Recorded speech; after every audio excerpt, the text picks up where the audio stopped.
فخر اس میں ہے کہ آپ تھوڑے بہت مال پر قانع رہ کر بیگانے کی دولت اور ملکیت پر اپنی نگاہ مت گاڑ۔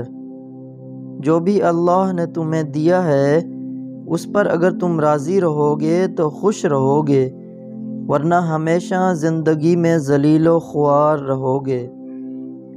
اگر جد و جہد کرتے ہوئے کامیابی کو صرف خدا کے حوالے کرو گے تو لوگوں سے بے پرواہ ہو جاؤ گے اور حقیقی خوشی اور انعام پاؤ گے۔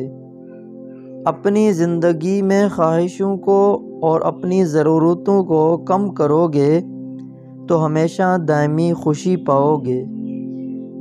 اگر انسان عبادت الہی ملائکہ کے برابر کرے تو اللہ تعالیٰ اسے قبول نہ کرے گا جب تک انسان کا اللہ پر بھروسہ نہ ہو۔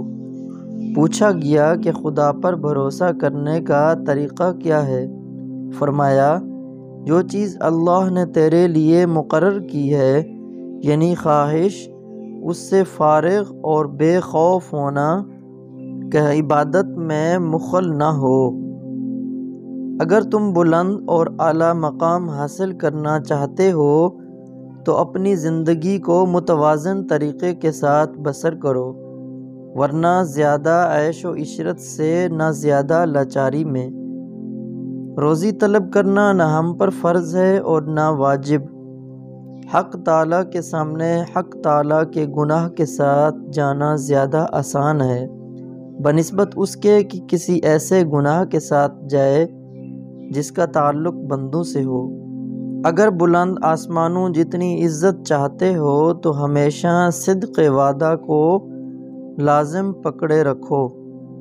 کسی کی مزاج پرسی نہ کرو جب تک عملی ہمدردی کا قصد نہ ہو۔ بہترین بادشاہ وہ ہے جو اہل علم کے ساتھ اٹھے اور بیٹھے، غریبوں اور مسکینوں پر رحم و انصاف کے دامن کو نہ چھوڑے۔ صرف ایک پھل ہے جس کو کھانے سے دل کی بند شریانیں کھل جاتی ہیں، اور وہ ہے انار۔ عجیب و غریب امور دکھلانا ایک قسم کا مکر ہے۔